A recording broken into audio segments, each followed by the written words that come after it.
Fraternity United Methodist Church welcomes you to Black History Month as we focus on hidden figures, African American women in Methodism.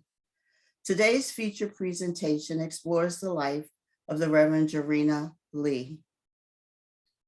Jarena Lee was a 19th century African American woman who was the first known preacher in the AME Church. Even before the AME Church was formed in Philadelphia in 1816, she faced considerable opposition. In 1819, in an age when women were prohibited by social and religious customs from preaching, Jarena Lee was authorized to preach by Bishop Richard Allen, the founder of the African Methodist Episcopal Church. Born February 11, 1783, in Cape May, New Jersey, to free but poor parents, Jarena was sent several miles away from home to work as a live-in servant at the age of 7. She embraced Christianity, but saw herself as a wretched sinner. At times, she struggled with suicidal thoughts, but after months of constant prayer, she finally felt justified and was baptized. The call to preach the gospel would come next. Ms. Lee married Joseph Lee, a small town pastor, in 1811. However, Mr. Lee died in 1818, leaving Jarena with 2 small children and battling her own ill health. She did not pursue her call to preach until married, but would later answer the call.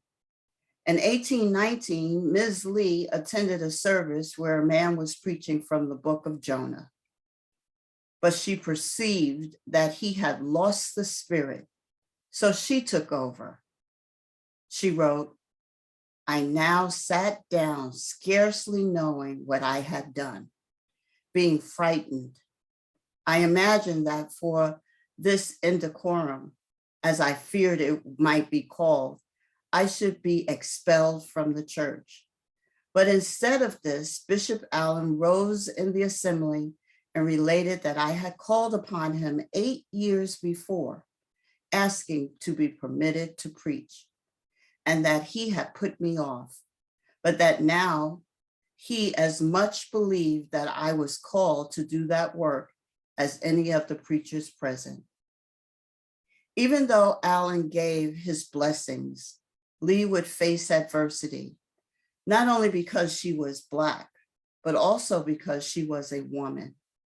Ms. Lee was permitted first to preach on the itinerary circuit, and then to hold prayer meetings in her home, both considerable opportunities to be given to a 19th century woman of any race.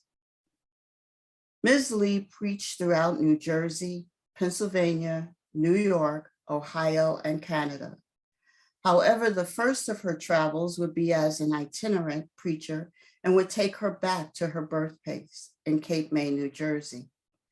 Ms. Lee can be compared to Sojourner Truth, who was also considered an itinerant preacher, active in the abolition and women's suffrage movements. Jarena became known as the traveling minister, who traveled thousands of miles on foot. In 1 year, she was known to have traveled 2,325 miles and preached 178 sermons. Ms. Lee always returned to her home in Philadelphia for rest and recuperation. We learn a great deal about Jarena Lee from her religious journals, turned into her autobiography entitled The Life and Religious Experience of Jarena Lee.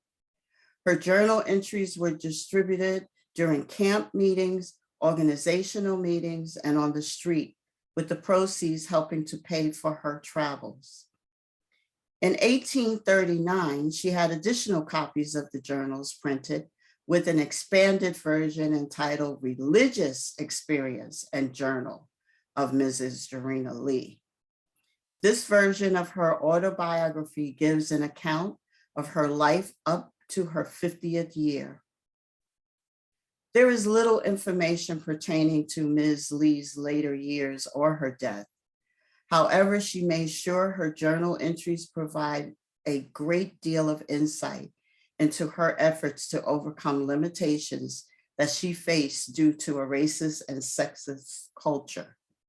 She was a member of the American Anti-Slavery Society, and her autobiography follows accounts of her spiritual awakening and emphasizes her belief in female equality. We can also see in her story the significance of the church to African-American literature. Jarena Lee was a powerful witness to her faith and a pioneer to all women seeking to preach.